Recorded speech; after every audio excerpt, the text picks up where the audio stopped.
सभी पुण्यात्माओं के चरणों में प्रणाम।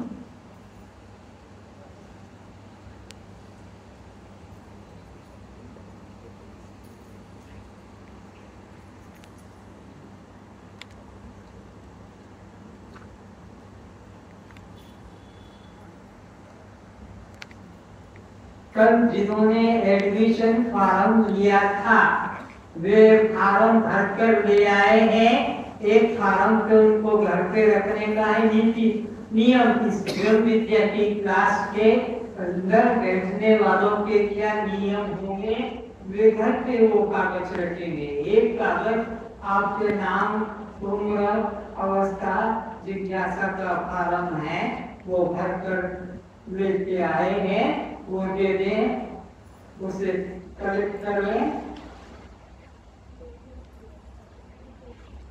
जो फॉर्म भरकर लगाए हैं वो दे देंगे।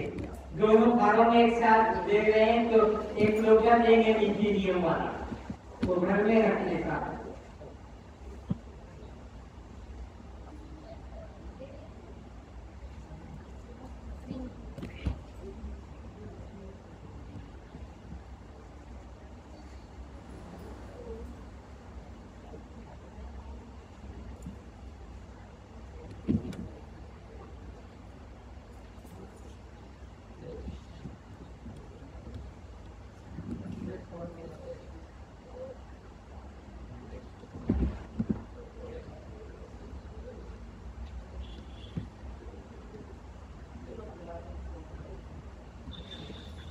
जिन्होंने फॉर्म भरकर आज दिया है वे ही कल से आने के अधिकारी होंगे।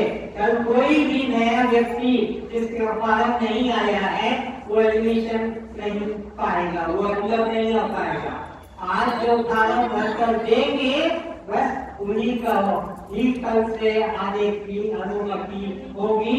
वे ही परीक्षा में बैठेंगे, उन्हीं को सर्टिफिकेट मिलेगा, उन्हीं को मुक्ति भी मिलेगी। को प्रारंभ करते हैं आहार शुद्धि के ऊपर। तो उपनिषद कहता है आहार शुद्ध हो सत्व शुद्धि, सत्व शुद्धि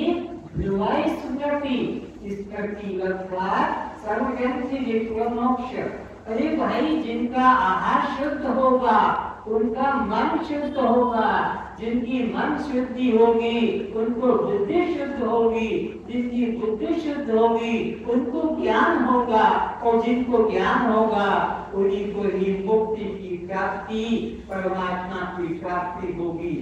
जिनको आहार शुद्ध नहीं, मन शुद्ध नहीं, बुद्धि शुद्ध नहीं, ज्ञान शुद्ध नहीं, उनका कल्याण कभी किसी साधन से भी नहीं हो सकेगा। यहाँ धोखे में नहीं रखा जाएगा, यहाँ प्रलोभन में नहीं फंसाया जाएगा।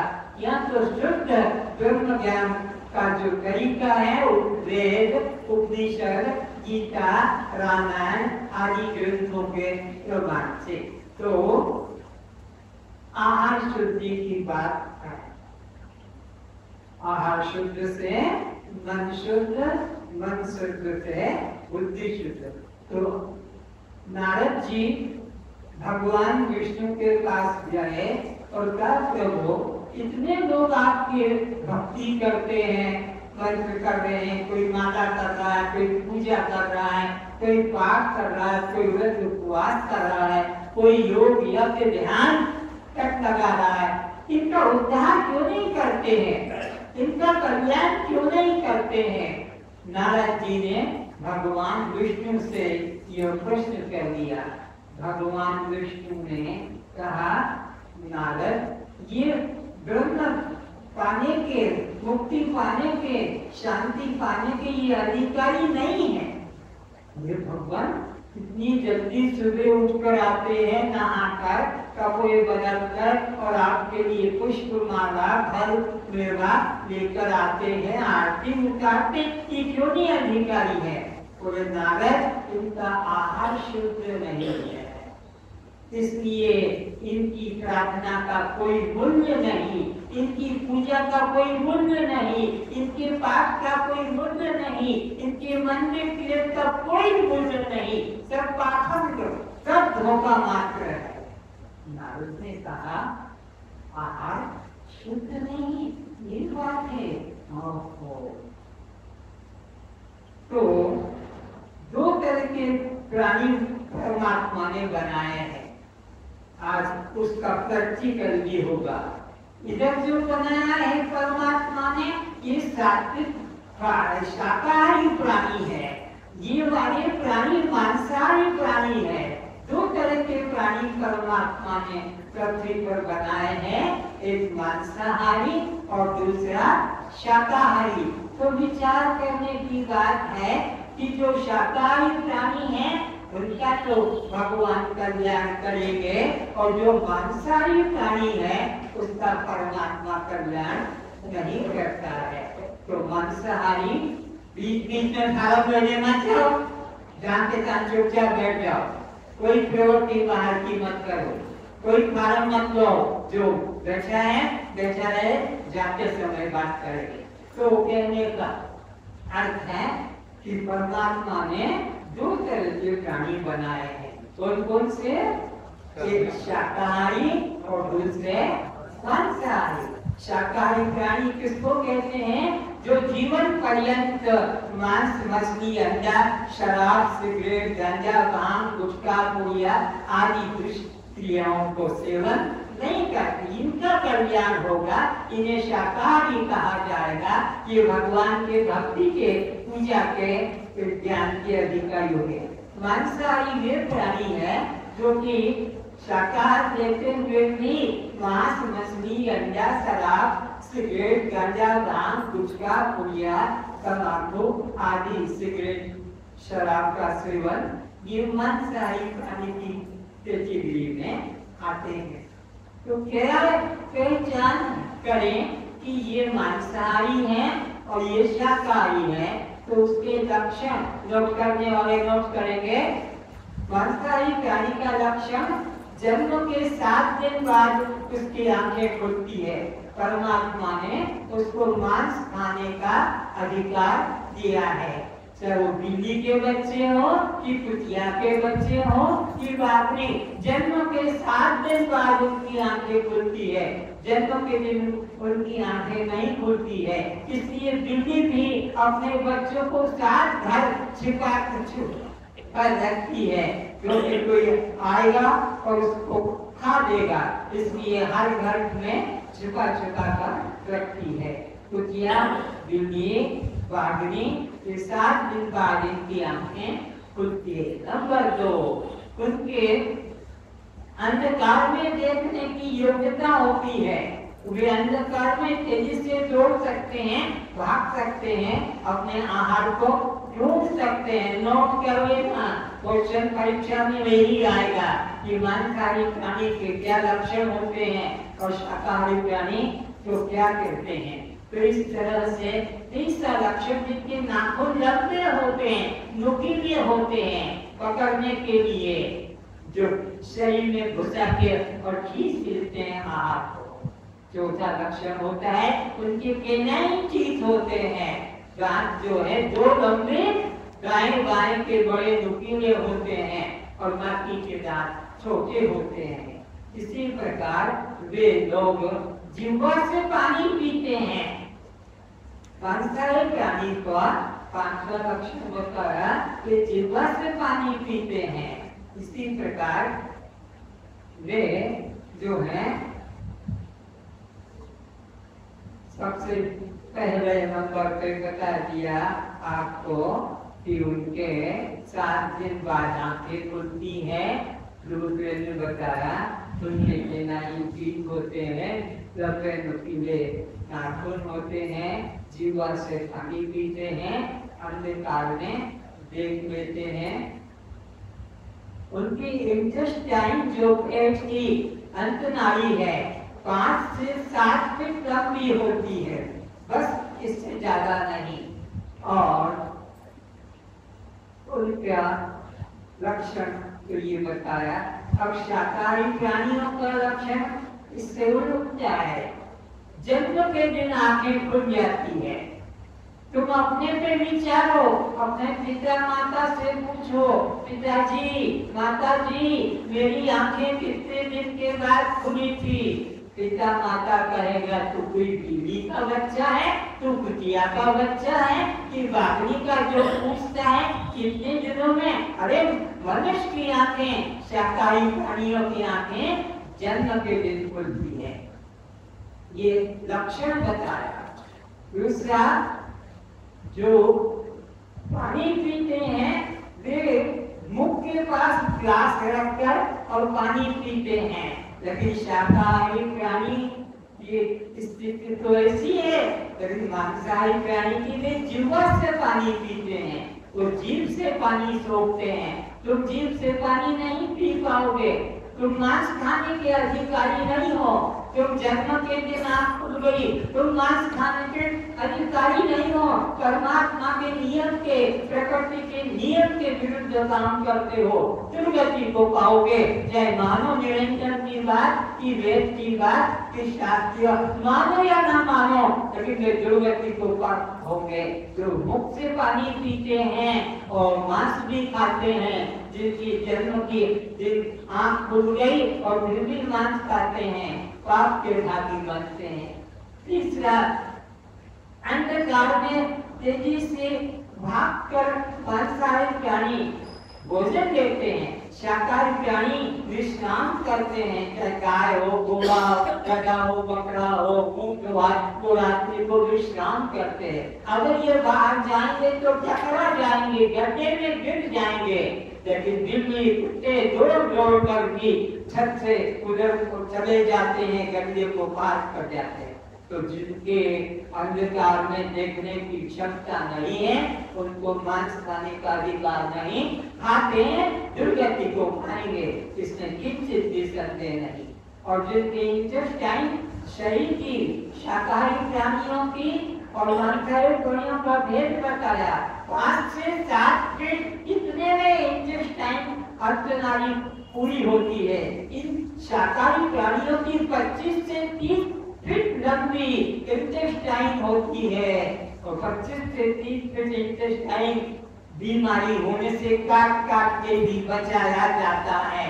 जब पेट में अल्सर हो जाता है इंटेस्टाइन में, तो उसको काट के जाइन भर के फिर बचा लेते हैं। 25 से 30 फीट लंबी होती है, इनकी तो छोटी सी होती है। और इस तरह से शाकाहारी प्राणी के लक्षण, इनकी दांत जो है, ये 9 चीज होते हैं। इनके शाकाहारी प्राणियों के दांतों की पंक्ति समान होती है, दांतों की ऊपर नीचे की पंक्ति समान होती है शाकाहारी प्राणियों की।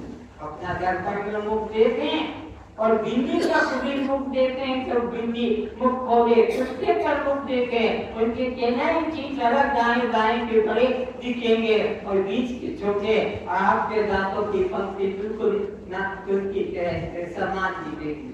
इस तरह से शाकाहारी प्राणियों और मांसाहारी प्राणियों के लक्षण का भेद बताया। तो अब विचार करें, जो यहाँ श्रोता बनकर बैठे हैं, तो की बात सुन रहे हैं कि हम अपने को शाकाहारी माने कि हम मांसाहारी माने। अगर मांस खाते हो तो शाकाहारी मनुष्य को उसका परित्याग कर देना ही उसके कल्याण के प्रवेश होने का संभावना है। अब विचार करेंगे, 5 तरह के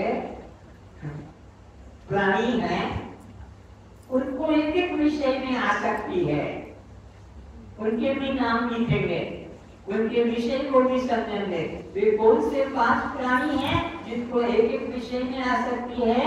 भंवरा, पतंगा, मृग, मछली और हाथी। ये 5 वो प्राणी हैं जिनको एक एक विषय में आसक्ति, अटैचमेंट है, जिसके द्वारा वो जीवन निर्वाह करते हैं। अब मनुष्य के ऊपर आ जाओ, ये 5 इंद्रियों का गुलाम है। कान को इसको शब्द चाहिए, गंदे गंदे गाने, गंदी गंदी बातें, कान को दूसरों की निंदा में रस है। ये कान का विषय त्वचा अमर्यादित स्पर्श करने में लगा है। अमर्यादित मर्यादा नहीं है स्पर्श करने की, फिर भी स्पर्श करता है, पर स्त्री गमन करता है, पर नारी गमन करता है, वेश्यागमन करता है। त्वचा को भी आ सकती है, आंखों को आ सकती है, रूप भी सुंदर सुंदर रूप देखना है, नग्न रूप को देखना है, इधर नदी पहाड़ पर्वत देखना है, रूप में आ सकती है, जीवा में आ सकती है। नाना प्रकार के व्यंजन जल में धर्म युक्त है कि अधर्म युक्त है, तो उसको ग्रहण करता है। जीवा से रस की आ सकती है और ध्यान से नासिका का विषय गंध में आ सकती है। इत्र, सेंट, परफ्यूम, सुगंध चाहिए, उसमें आ सकते हैं। इस तरह से शास्त्र कहता है अली पतंग मृग मीन गज, पांचों के नाम बता दिए। अली पतंग मृग मीन गज, इनको एक कहूँआज, इनको केवल एक विषय में आ सकती है, इनको दो विषय नहीं चाहिए, एक ही में जीवन समाप्त हो जाता है।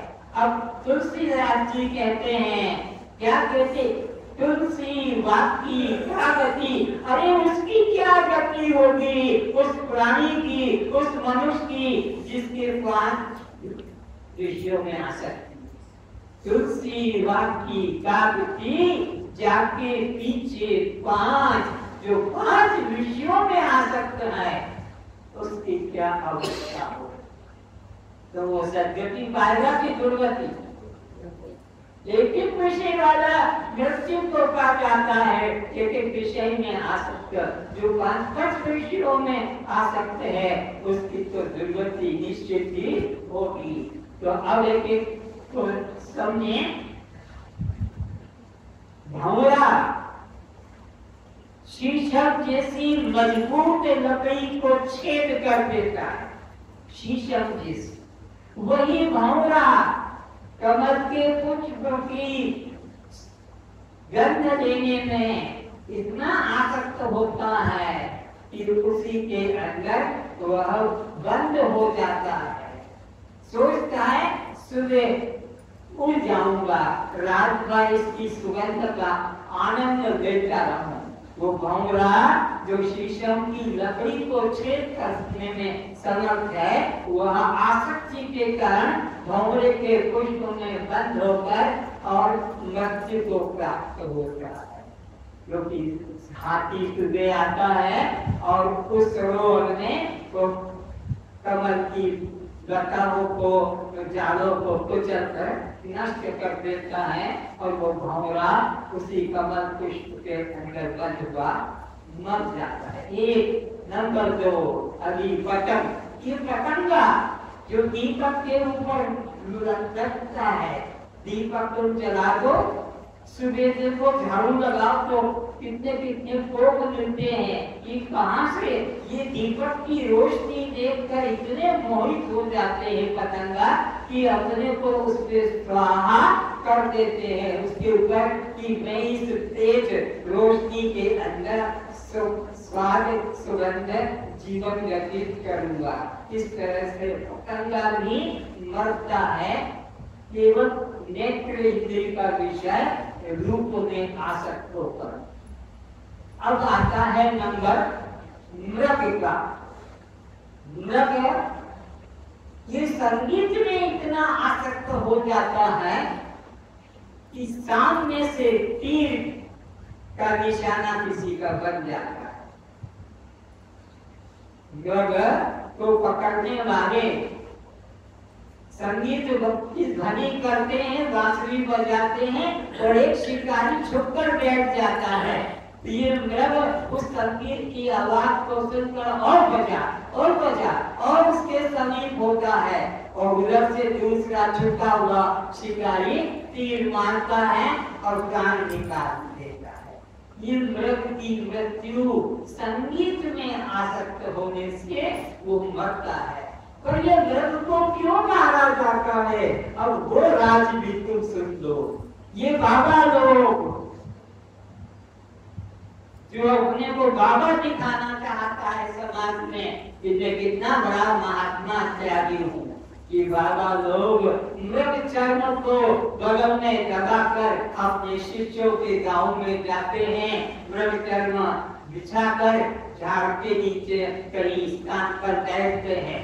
वो मृग चर्म के लिए ये दुकान पर जाते हैं, दुकान वाले से कहते मुझे मृग चर्म दो, तो दुकान वाला कहता है मृग चर्म खत्म हो गए, क्योंकि सब लोग कुंभ मेले में जा रहे हैं बाबा लोग, तो कुंभ मेले जा रहे हैं तो अपने शिष्यों को अपना गर्व दिखाने के लिए उनको मृग चर्म चाहिए। मुझे भी कुंभ में जाना है, मुझे मृग चर्म चाहिए। 15 दिन बाद मिलेगा, एडवांस में 5,000 रुपया देना होगा, कीमत होगी 10,000 रुपया, एडवांस में देना होगा। बहुत ध्यान से सुनना, कोई छल कपट की बात नहीं है। दे दो 5,000, 15 दिन में मिलेगा। दुकान वाला शिकारियों को जंगल भेजता है कि भाई मृग चर्म लाकर दो, मुझे ग्राहकों को मृग चर्म देना है। तो वे लोग इसको मार कर और दुकान वाले को देते हैं। कोई पुरी गया होगा, समुद्र के किनारे गया होगा, जब लौट के आता है तो रास्ते में दुकान चर्म की, मृग चर्म, चप्पल, जूते, अटेची, बैग ढेर लगे हैं। ये कहां से आवे? ये वही जंगल में शिकारियों को भेजकर निर्दोष मृग को कुछ खाने को डाल देते हैं, फिर भोले भाले मृग खाने को आते हैं और वो खचाखट तीर मार मार कर मार देते हैं। वो फिर तुम्हारी चप्पल, तुम्हारी सैंडल, तुम्हारा जूता, तुम्हारा मनी पर्स, हाथ का नोक, तुम्हारा मोजा और कमर का बेल्ट। अरे मेरे भाइयों, कमर का बेल्ट तुम्हें 44-50 इंच का चाहिए, तो मृग को उतना लंबा देख कर मारा जाएगा, उतना कब जाकर तुम्हें बिना छोड़ के और मृग चर्म का कमर बेल्ट वाले शो दिखाने के लिए कि मेरा कितना कमर बेल्ट है सुंदर। तो ये कमर का बेल्ट के बजाय कोई प्लास्टिक का या कोई रेजिन का बेल्ट पहन लेना, या माताएं नारा डालती है अपनी सारा पेटीकोट में, तो अपने को कमर के अंदर जो है बेल्ट के बजाय नारा डालो। लेकिन ये पशुओं को, निर्दोष प्राणियों को मरवाकर उनकी चमड़े का अपना बेल्ट मत बनाओ। तो वहां पर आपको सब छोटे छोटे बच्चों को भी आप उनकी चप्पलें दिलवा देते हैं, उनको जूता दिलवा देते हैं, उनको टोपा दिलवा देते हैं। इस तरह की वस्तुओं का प्रयोग कभी मत करना। तो यह मृग की मृत्यु का कारण है, जो निर्दोष मृग मारा जाता है इस संगीत आसक्ति के कारण। और अब आगे आता है तो मछली की मृत्यु क्यों होती है? ये मछली के प्रेमी लोग जरा ध्यान से सुन लें।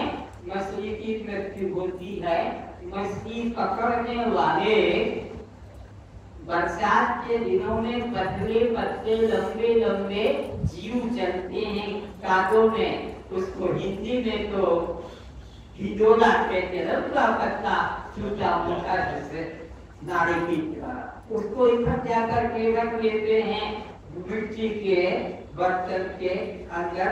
और जब मछली पकड़ने जाते हैं तो उसको ले जाते हैं और उस जिंदा हुआ जो हिल रहा है तख्ता, उसको तोड़कर जिंदा को और अपने मछली पकड़ने वाले कांटे में फंसाकर जिंदे को और पानी में डाल देते हैं, सरोवर में डाल देते हैं। तो मछली आती है और उसको खाती है। तो खाने में वो जो कांटा होता था वो ऐसा कांटा जैसे मारवाड़ी बाई की नाक का कांटा, खींचो तो नाक टूट जाएगी पर कांटा निकलेगा नहीं। नाक का कांटा वो अंदर से ऐसा यूं मुड़ा हुआ होता है। तो वो मछली ने खा लिया मांस के टुकड़े को देखकर और वो जीभ में अटक गया, वो हिलने लगी। झटका मारा शिकारी ने और चीरते हुए उसकी जिह्वा को रख लिया। ये हुई मृत्यु के कारण। तो मछली की मृत्यु कैसे होती है ये तो समझ में आया। अब और इसका समझाता हूँ। ये जो आदिवासी लोग 3 बजे रात से आपके लिए काठी, गुलकोली, जमकोली, भाजी, मेथी लेकर जंगल से आते हैं। पेट का धंधा है तो वो तुम्हारे गांव में आते हैं। 6 बज जाते हैं, 7 बज जाते हैं बिक्री करके। उनको भी तो पुनः सुबह का काम करना है, तो भी 3 बजे से चले हैं, अब मन निकालना है। तो वे क्या करते हैं, सरोवर के किनारे बैठ जाते हैं, जगह देखकर बैठकर। और फिर क्या करते हैं, वो अपने पेट पर ऐसा झपटी मार कर पीछे का दरवाजा खोलते हैं ताकि मर जल्दी से बाहर आ जाए। जिनका भी मर रुका हुआ है और नहीं निकल पा रहा है तो ऐसे कहते हैं मारने से वो स्वतः बाहर आ जाएगा। कल अभी मत देखना, पर कल घर जाकर देखना, नहीं तो यही मुश्किल हो जाएगी। तो इस तरह से वो करते हैं और देखते हैं। कहते भारी छे, फिर जगह छोड़कर थोड़ा और हटते हैं। 2-3 जगह वो करते हो, जो ऊंचा हो जाएगा तो उनके पीछे में वो मन चिपक जाएगा। इसकी जगह बदलते रहते हैं और कर देते हैं। और उसके बाद ये तो हुई बात मर भाग करने की। और फिर जाते हैं पोखरी के पास। क्या कर रहे हैं, धो रहे हैं। तो मछलियां आती है जल्दी से और गपागप हमले की तरह तुम्हारा जो पीछे से निकला है उसको खा जाती है। वो भोजन बनाया मछली ने। मछली के बाबू, बंगाली बाबू हो कि मारवाड़ी बाबू हो कि गुजराती हो, मछली खाने वाले सुन लो क्या क्या पहली चीजें उसमें आ जाती है। तो वह आदिवासी लोगों का मल भी उसमें घुस गया मछली के मुख में। अब उसके बाद में जाली तोड़ी। तुम्हारे पास तो टूथब्रश है, गरीब लोग कहाँ से टूथब्रश लाएंगे। एक झाड़ की पौधे की जाली तोड़ी, कच्चे हटाए और उसको जो है चबाकर ब्रश बना दिया। उसके बाद उसको चीरा, चीरने के बाद में उसको फिर वी-शेप में मोड़ दिया और ऐसा खींचा। वो जो पानी में गया तुम्हारा मक्खन, वो मछलियों ने वो भी गरम गरम ताजा ताजा ले लिया। वो जो जिह्वा से निकल कर गया सफेद सफेद घी की तरह। सबको आइडिया है ना, रोज तो ब्रश करते हो, जीवी के द्वारा निकालते हो। उसके बाद में अपना वह मछलियों ने आहार ले लिया। और इसके साथ साथ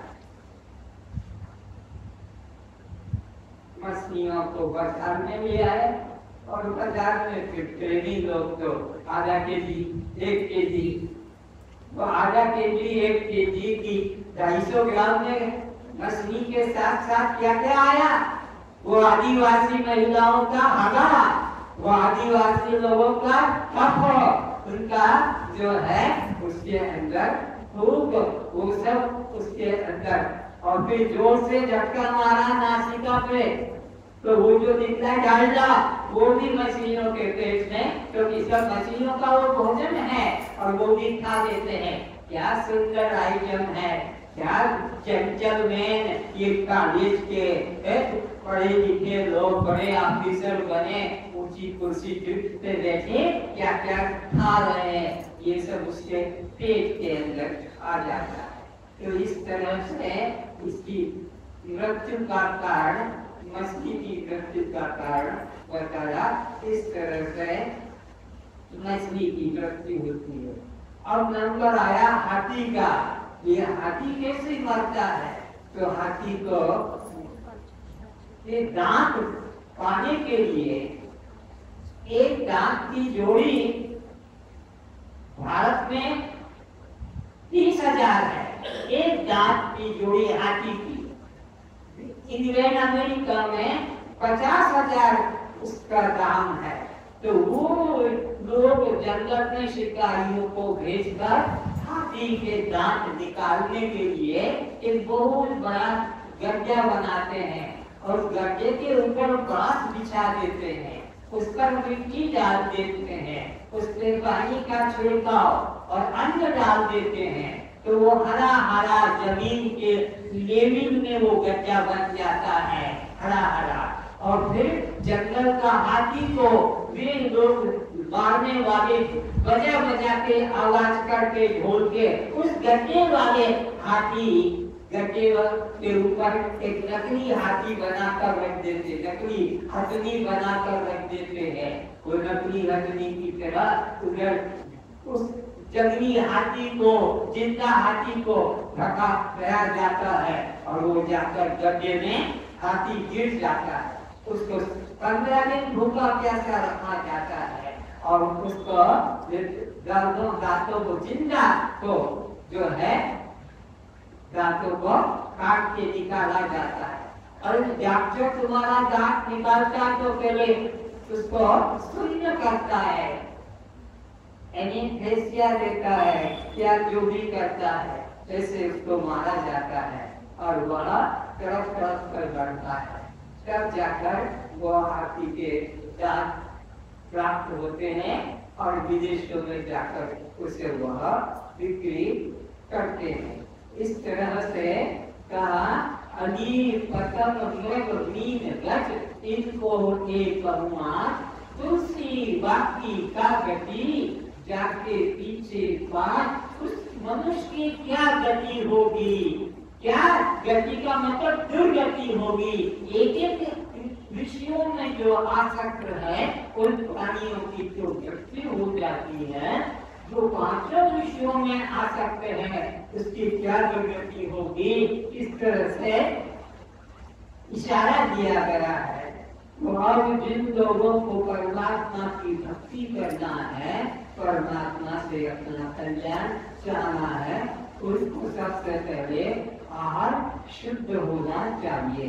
अगर वे आहार शुद्ध कल तक आज तक नहीं किए तो अभी घर पे बना रखना होगा कि रात को सत्संग से आकर यह मांस मछली पका हुआ खाएंगे, तो ये मत सोचना कि कल से नहीं खाऊंगा, अभी से उसको फेंक दो नाली में, गटर में। भले पका हुआ मांस मछली है तुम्हारी पत्नी में कि तुमने बना कर रखा है, उसको ग्रहण मत करना। अगर उसको ग्रहण करोगे तो तुम्हारा कभी कल्याण न हुआ न होगा।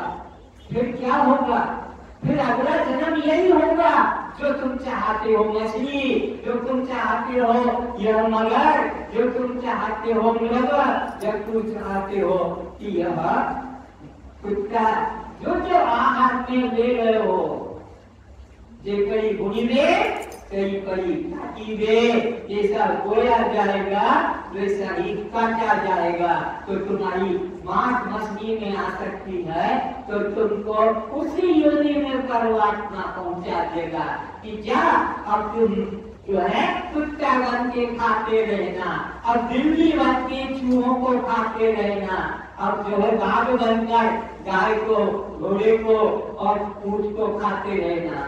तो जो जैसे करें तो तत्व चाहा, इस तरह से उनको उसी योनि में जन्म लेना पड़ता है।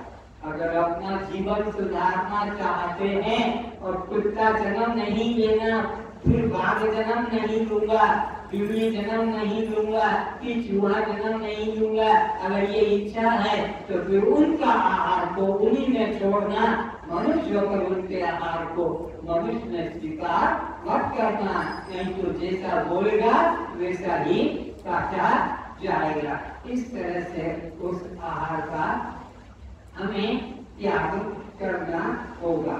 इस तरह से ये शाकाहार और मांसाहार का अंतर आपके सामने रख दिया। मंद बुद्धि वाला भी समझ लेगा कि वास्तव में ये आहार हमारा करने योग्य नहीं है। ये सब देख रहे हो तुम्हारे सामने लाइन लगा के रखी है, ये सब उसी योनि में आने की तैयारी है।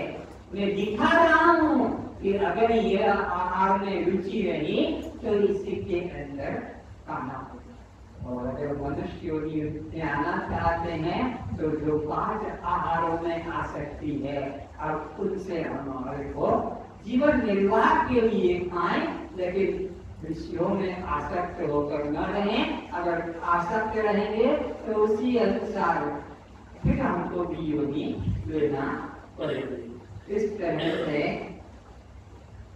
शाकाहार और मांसाहार का भेद बताया है। और मैं आपको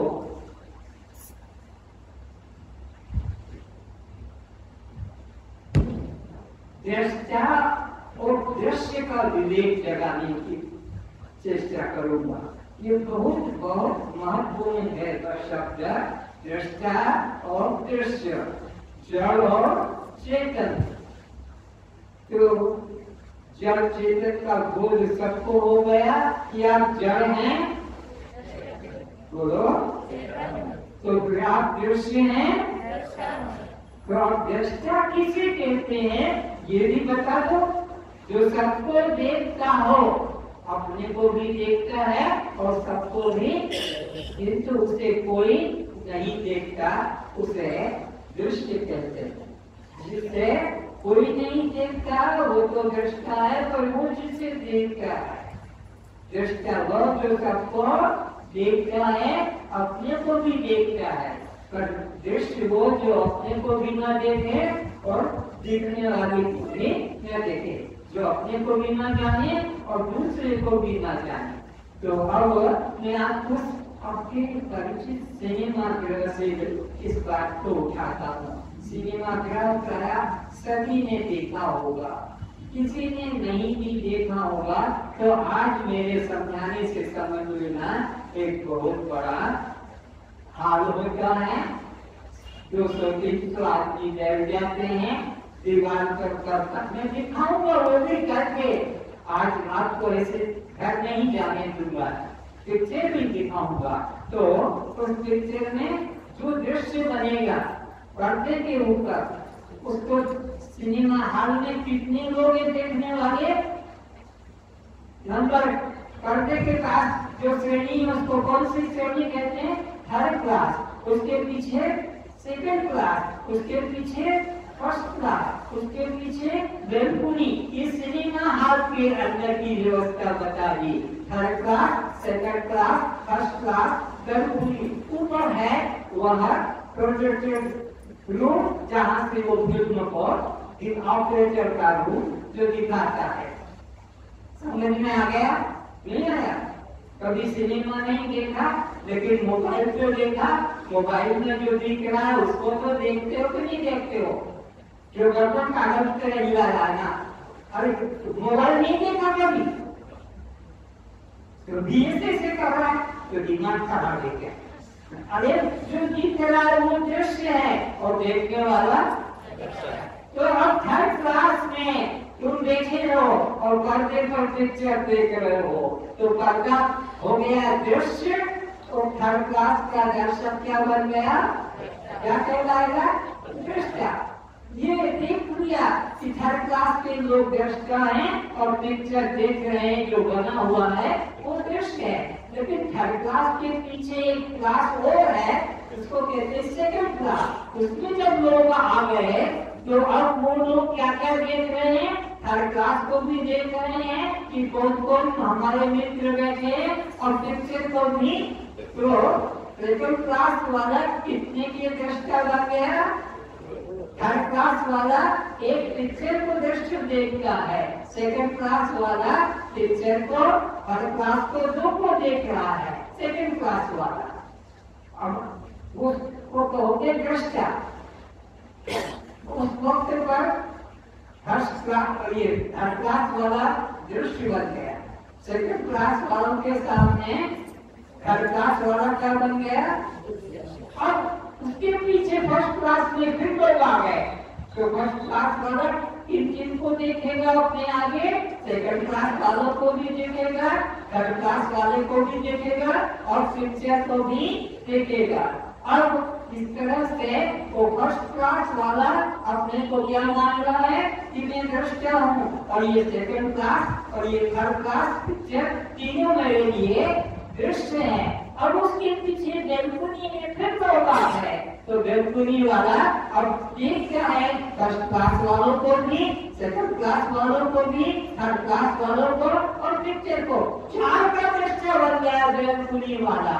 और वहाँ फर्स्ट क्लास वाला भी दृश्य बन गया, सेकंड क्लास वाला भी दृश्य बन गया, थर्ड क्लास वाला भी दृश्य बन गया और पिक्चर भी दृश्य। इस तरह से बेलकुनी का दृश्य अपने के आप विचार देखता है। अब इसके बाद में ऑपरेटर जो ऊपर से फिल्म चलाता है, वो जो ऊपर है तो वो वहां से बेलकुनी वाले को भी देखता है, फर्स्ट क्लास वाले को भी देखता है, सेकंड क्लास वाले को भी देखता है, थर्ड क्लास वाले को भी देखता है और पिक्चर तो देखते ही क्योंकि वो बुद्धि चला रहा है। तो इस तरह से वो पांच का दृष्टा बन गया। कौन? बेलकुनी का प्रोजेक्टर चलाने वाला। इस कठिन बात तो नहीं है, एक के पीछे जो सबसे पीछे है वो दृष्टा है। अब उसके आगे ना बेलकुनी वाला दृष्टा है, ना फर्स्ट क्लास वाला दृष्टा है, ना सेकंड क्लास वाला दृष्टा है, ना थर्ड क्लास वाला दृष्टा है, ना वो भी सब दृश्य है। लेकिन वो जो सबसे ऊपर सबसे पीछे वो दृष्टा है। अब विचारो तुम अपने बारे में कि तुम कौन से श्रेणी में आओगे। तो तुम यहाँ पिक्चर को, कोई पिक्चर है राम का पिक्चर है, कृष्ण का है, तो तुम सब देख रहे हो तो आंखें बन गई दृष्टा। सबसे पहले कौन बनी? आंख ने देखा पिक्चर को तो वह पिक्चर बन गया दृश्य, आंख बन गई दृष्टा। और आंख के पीछे मन है, मन देखता है कि आंख से ठीक दिखता है कि कम दिखता है, तो मन बन गया दृष्टा, आंख बन गई दृश्य और पिक्चर भी बन गया।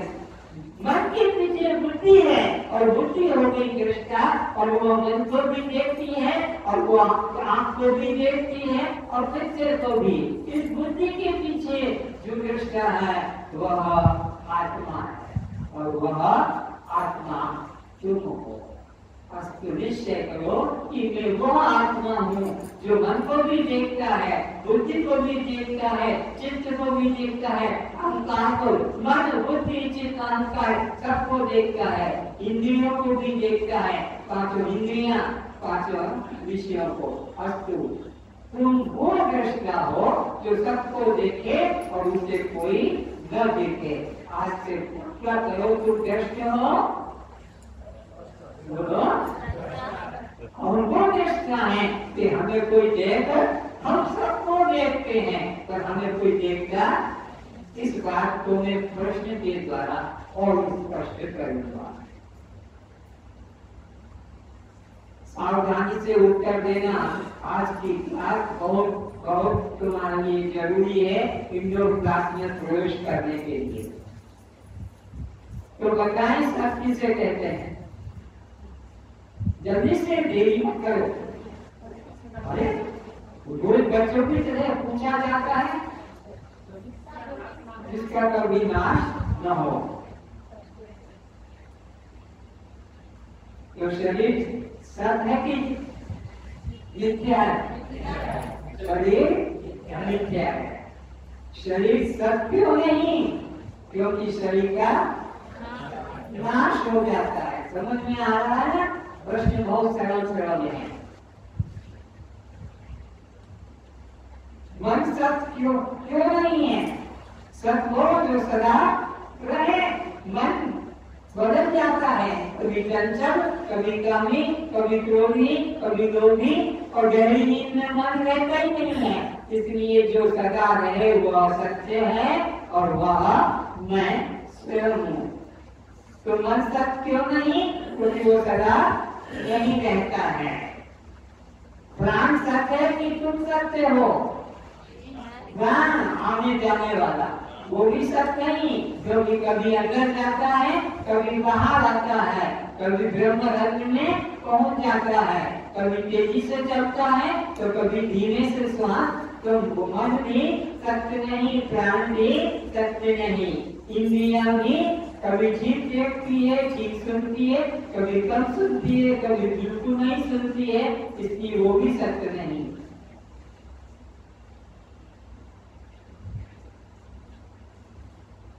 जिसका अस्तित्व सदा बना रहे वो सत्य होगा, कि जो कभी हो कभी ना हो वो सत्य होगा? जो सदा बना रहता है वह सत्य होगा। तो मैं शरीर सत्य हूँ कि आत्मा सत्य है? शरीर सत्य क्यों नहीं? कि वो सदा नहीं रहेगा।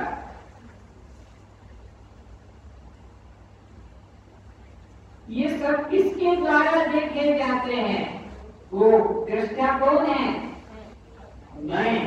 मैं सारे जगत का, जैसे सारे सिनेमा हॉल का, सारे संसार का, सारे बाजार का, सारे घर का, सबका मैं दृष्टा हूँ, क्योंकि मैं देखता हूँ, मैं जानता हूँ।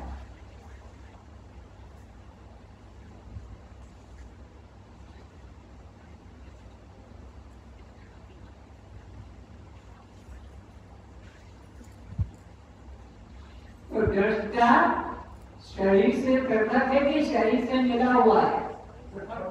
शरीर से दृष्टा अलग है। शरीर दृष्ट है और दृष्टा आत्मा उससे, जो जिसको जानेगा वह उससे अलग होता है, जो जिसको देखेगा उससे वह अलग होता है। तो आप लोग बताओ, मेरा, मेरी और मेरे जिनको कहते हो, बताते हो, तुम वो हो कि उससे अलग हो? मेरा से, मेरी से और मेरे से हम अलग हैं। वो सब दृश्य हैं और हम उसके दृश्य हैं।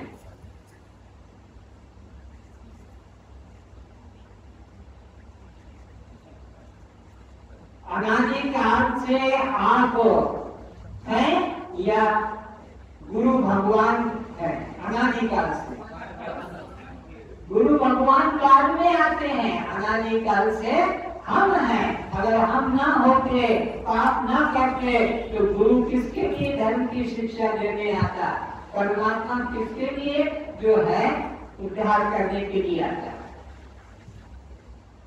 तो आप पहले हैं कि आपका शरीर पहले है? हम पहले हैं, शरीर तो बाद में आता है।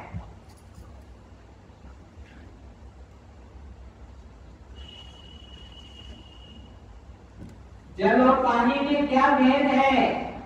वस्तु में भेद है कि नाम का भेद है? जल पानी में कोई भेद, ऐसे ही आत्मा और परमात्मा में कोई भेद, नाम का भेद है। आत्मा ही परमात्मा, परमात्मा ही आत्मा, इस तरह से एकत्व बताया है।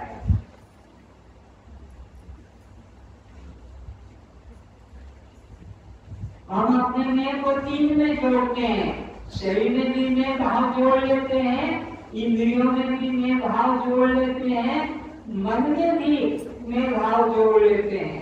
और जो शुद्ध में है तीनों से अलग है। मैं न शरीर हूँ, न शरीर की मैं इंद्रियां हूँ, न मैं मन बुद्धि हूँ, मैं इन सब से न्यारा हूँ।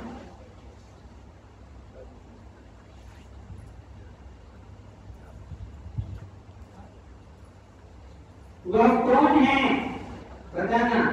जो सबको जानता है, दिन रात को जानता है, सर्दी गर्मी को जानता है, भूख प्यास को जानता है, सुख दुख को जानता है, नींद आई नहीं आई इसको जानता है। इन सबको कौन जानता है? मैं। इसको जानने वाला कौन है? मैं सबको जानता हूँ, पर मुझे कोई भी नहीं जानता। ये दूर बात है। ये सब तुम्हारे द्वारा जाने जाते हैं। गर्मी सर्दी भूख प्यास मान अपमान सुख दुख राग द्वेष।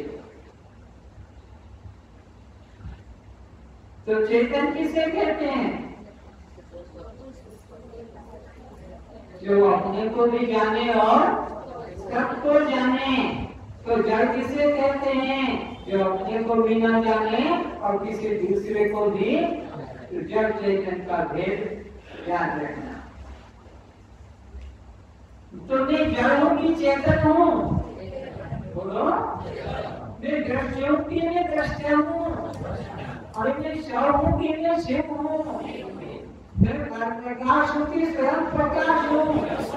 मैं बद्ध हूं कि मुक्त हूं?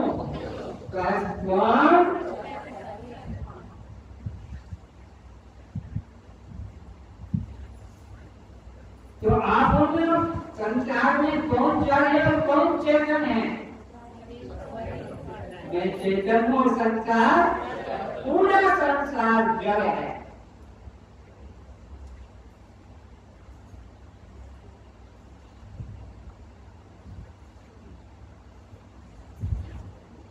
तुम अपने को चेतन क्यों मानते हो कि मैं सबको जानता हूं? जगत को तुम जड़ क्यों मानते हो? वो किसी को जब जगत किसी को जानेगा? वो किसी को नहीं जानता है।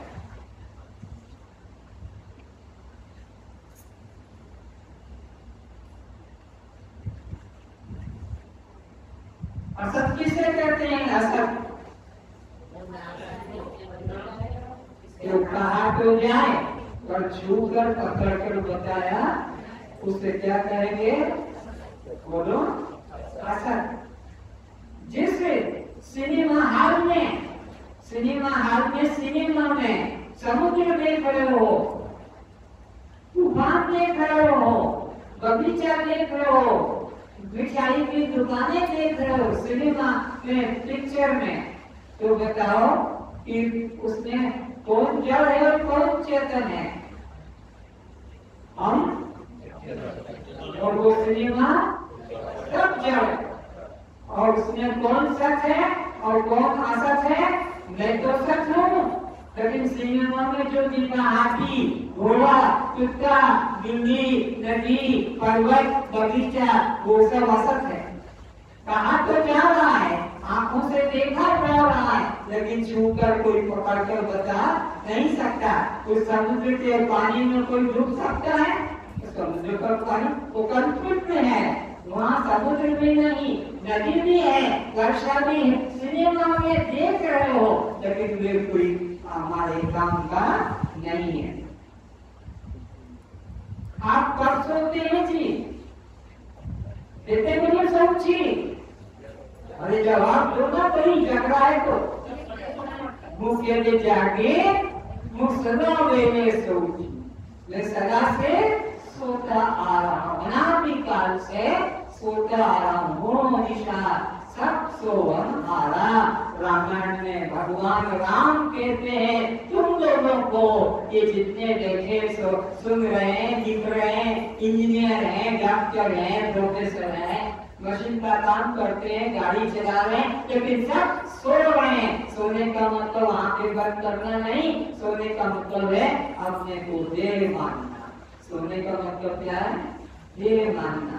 जो अपने को देह मानता है कि ये मेरा नाम, ये मेरा जाति, ये मेरा पत्नी, ये मेरा पति, ये मेरा पुत्र, ये सब सो रहे हैं। वो निशा सब सोवन हारा। तो आप कब जागेंगे? जब गुरु से ज्ञान प्राप्त करेंगे। कौन सा ज्ञान? ये ज्ञान जब गुरु से प्राप्त करोगे तब तुम जागे हुए माने जाओगे। आप आत्महत्यारे कब हैं? बोलो जल्दी। जब अपने को ये मानते हैं। आप ब्रह्म हत्यारे कब हैं? जब परमात्मा को मंदिर में, तीर्थ में, चित्र में, मूर्ति में अपने से दूर अलग मान रहे हैं, उसको ब्रह्म हत्यारे कहा है।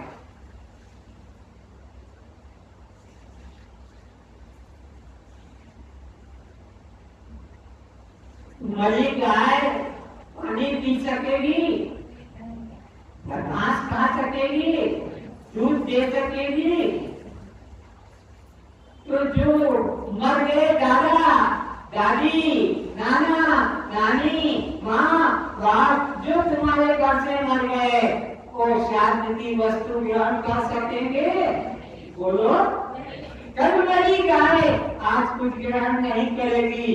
जो 10 साल 20 साल पहले मर गए और उनका श्राद्ध कर रहे हो, विचार करो।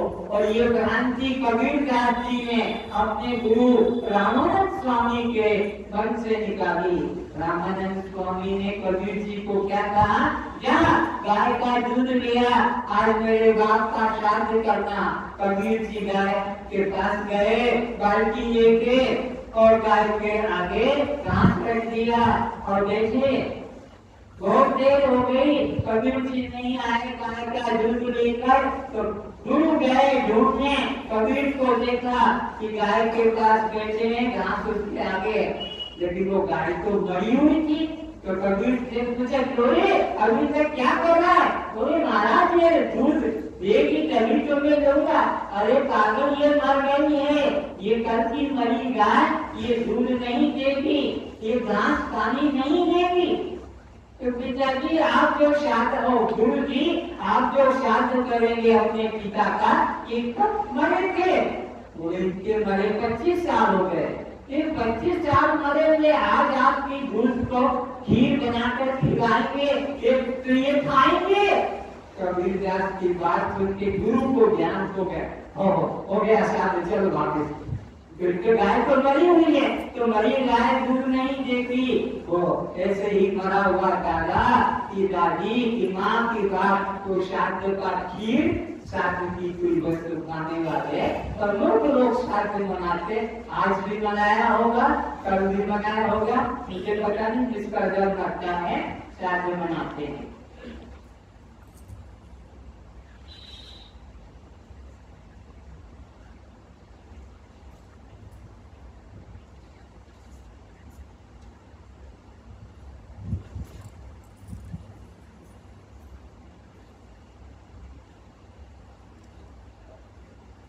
भगवान श्री कृष्ण जी ने अर्जुन को कहा, मैं आपको कहता हूँ वही बात कि ये जो यज्ञ किए जाते हैं, घी अग्नि में डालकर, फिर जो कपूर डालकर, चंदन डालकर, स्वाहा स्वाहा, ये यज्ञ कल्याण करने वाला नहीं है, इससे मुक्ति मिलेगी नहीं। इसलिए गीता के 4 अध्याय के 33 श्लोक में नोट कर लेना इसको, क्योंकि तुमको निरंजन पर विश्वास नहीं, भगवान श्री कृष्ण की गीता पर तो विश्वास करना पड़ेगा। अगर गीता पर विश्वास नहीं तो फिर निरंजन के पास आने की कोई जरूरत नहीं, निरंजन का आपको कल्याण सहयोग नहीं मिलेगा। तो भगवान ने 4 अध्याय के 33 श्लोक में अर्जुन को कहा, कौन है गीता पढ़ने वाला? खड़ा होकर गीता पढ़ के बताया 4:33। श्रेयान ब्रह्मणां यज्ञात् ज्ञान यज्ञ परं तप सर्व कर्म फलम पार्थ ये ज्ञाने परिसमाप्ते। माइक दे दो इसको जरा, इधर माइक उस माथे बोल, ध्यान से सुनना। भगवान श्री कृष्ण कह रहे हैं, बोलो अर्थ पढ़ो। हे परम तप अर्जुन, द्रव्य में यज्ञ की अपेक्षा ज्ञान यज्ञ अत्यंत श्रेष्ठ है। ज्ञान यज्ञ जिसमें तुम बैठे हो, जिसमें तुम भाग ले रहे हो, इसको ज्ञान यज्ञ कहते हैं। तो भगवान कहते हैं कि ब्रह्म यज्ञ की अपेक्षा ज्ञान यज्ञ सर्वश्रेष्ठ है। क्यों? तथा यावत मात्र संपूर्ण कर्म ज्ञान में समाप्त हो जाते हैं, फिर उसको कोई कर्म करने की जरूरत नहीं रहती है। इस तरह से भगवान 18 अध्याय के 66 श्लोक में कहते कि जो मेरी गीता ज्ञान को मानेगा, जो मेरे बात को मानेगा, उसको मैं सब पापों से मुक्त कर दूंगा, नहीं कि बाकी किसी साधन से नहीं बचेंगे। संपूर्ण धर्मों को अर्थात संपूर्ण कर्तव्य कर्मों को मुझ में त्याग कर तो केवल एक मुझ सर्वशक्तिमान सर्वाधार परमेश्वर की ही शरण में आ जा। इसलिए भगवान कहते कि मेरी शरण में तू गीता की शरण में आने से सबका कल्याण होगा। गीता की बात को मानेंगे तो कल्याण होगा। अर्जुन से पूछा भगवान ने 18 के 73 श्लोक में, आगे 6 श्लोक आगे, क्या मेरी कथा को एकाग्रता से तुम सुन रहे हो? बोलो। अरे मैं जो कह रहा हूँ, कृष्ण कहता है तुमने एकाग्रता से सुना है अर्जुन? तो कहता है तो बता क्या रिजल्ट पूरा, रिजल्ट भी पूछ रहे हैं। अर्जुन बोले, हे अच्युत, आपकी कृपा से मेरा मोह नष्ट हो गया है। मेरा देव भाव जो था कि मैं स्त्री हूँ, मैं पुरुष हूँ, मैं कर्ता भोक्ता हूँ, मैं पति पत्नी, ये मेरा मोह नष्ट हो गया। आपके उपदेश से मेरा भाव खत्म हो गया और मैंने स्मृति प्राप्त कर ली है। तो क्या प्राप्त की है? स्मृति प्राप्त की है, मुक्ति प्राप्त की है, सिद्धि प्राप्त, ये कुछ नहीं कहा। स्मृति, स्मृति किसकी होती है? जिसको भूल गए थे उसी की विस्मृति, जिसकी विस्मृति होती है उसी की स्मृति होती है। और अब मैं संशय रहित होकर स्थित हूँ, अतः आपकी आज्ञा का पालन करूंगा। बस इतना ही काफी है। इस तरह से मैं आपकी आज्ञा का पालन करूंगा। जैसा जिसका आप बता रहे हैं मैं उसको स्वीकार करता हूँ।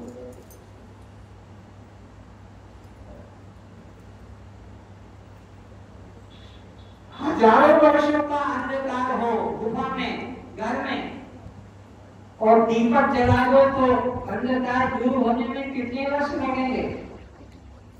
हजारों वर्ष का अंधकार हो और दीपक जला दो तो वो अंधकार कितने समय में दूर होगा?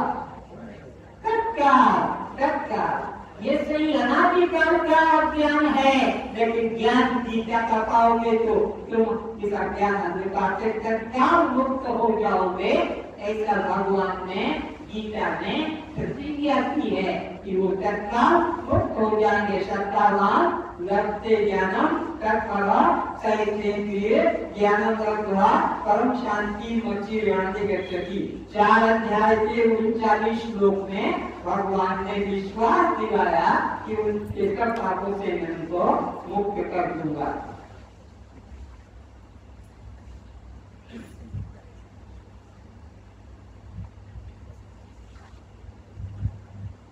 गुरु किसे कहते हैं? उत्तर को जो अज्ञान अंधकार से निकालकर और आत्म ज्ञान दे सके। वो 2 उपाधियां कौन सी है? स्वप्रिय, स्वप्रिय ने सब शास्त्रों का ज्ञाता हो, सार जानता हो कि रामायण का सार क्या है, गीता का सार। तुम तो रामायण में कहानी ढूंढते हो, गीता में कहानी ढूंढते हो, भागवत में कहानी ढूंढते हो, उपनिषद, अरे कहानी सार तत्व ढूंढो कि इस उपनिषद का महत्व क्या है, सार तत्व क्या है।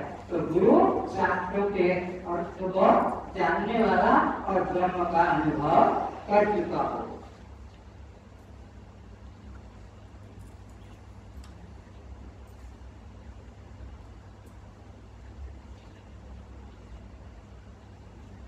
जगत में सब पापियों से बड़ा पापी कौन है?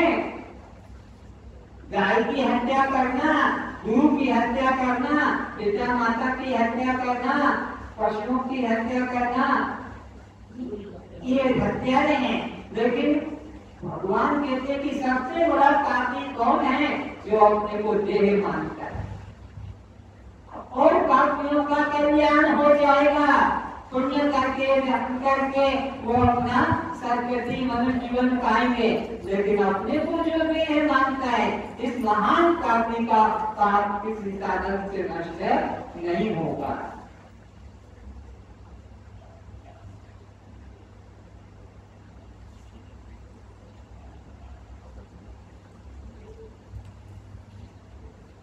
चार अध्याय के 36 श्लोक में भगवान ने लिख लो, क्योंकि हर एक श्लोक को मैं पढ़ाऊंगा तो बहुत समय लग जाएगा। नंबर बता दिया 4:36 में दुनिया के सबसे बड़ा पापी वो है जो अपने को देह मानता है और उसके पाप को मैं ज्ञान के द्वारा मुक्त कर दूंगा। गीता के 4 अध्याय के 33 से 40 श्लोक तक पढ़ना, जरूर पढ़ना। यहाँ आने के पहले रोज तुम्हें भी पढ़ लेना, ताकि तुम्हारी बुद्धि में ज्ञान के प्रति श्रद्धा जगेगी और देह भाव के प्रति तुम्हारा मन हंसने लगेगा।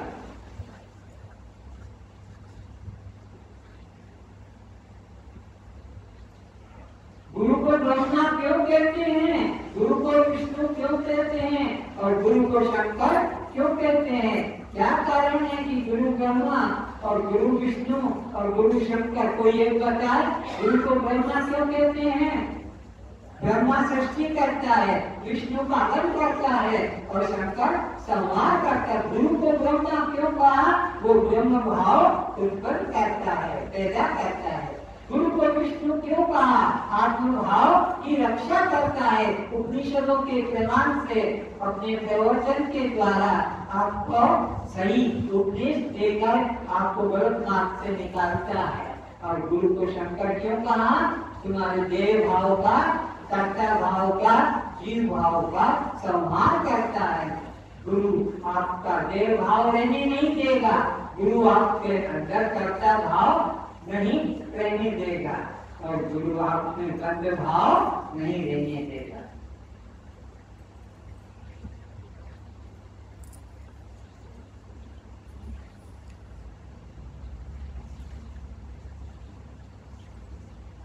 तो श्रवण किससे कहते हैं? परिभाषाओं का ज्ञान बहुत जरूरी है। श्रवण किससे कहते हैं? वेदों के महावाक्यों का तात्पर्य से निश्चय करने को दिखाया है कल मैंने। वेदों के महावाक्यों का तात्पर्य से निश्चय करने को श्रवण कहते हैं। काफी खोल के बताओ, मनन किसे कहते हैं? और काफी में भी नहीं मिलेगा आपको, लिखा होगा तो मिलेगा। खाली बस गर्दन झुका लेते हैं, लिखते नहीं है। दो बार, 3 बार। और श्रवण के बाद मनन करना होगा। जिस बात को सुना उसका मनन चिंतन नहीं करेंगे तो श्रवण से कुछ लाभ नहीं होगा। श्रवणम तु पूर्व मननम तदंतरम निधिध्यासनम पूर्ण बोधन से कारणम। वेद में लिखा है तेरे गुरु को श्रवण करो, फिर इस बात का मनन चिंतन करो युक्तियों से, तब जाकर तुम्हारे को अपने स्वरूप में निष्ठा जगेगी और अनात्मा से मन हटेगा। तो परिणाम किसे कहते हैं? जो अपने मूल रूप को बदल देता है और फिर उसमें कभी नहीं लौटता है, उसको परिणाम कहते हैं। जैसे गेहूं का बीज दिया, क्या बन गया? आटा। फिर गेहूं बनेगा। चने को बीज दिया, क्या बन गया? फिर बेसन चना बनेगा? नहीं बनेगा। चीना बादाम को पीस दिया, तेल बन गया, तो तेल फिर वापस चीना बादाम बनेगा। ये परिणाम हो गया। परिणाम समझ गए? अब विवर्त निकलो। विवर्त किसे कहते हैं? जो अपने मूल रूप का बिना त्याग किए अन्य रूप में प्रतीत होता है, उसे विवर्त कहते हैं।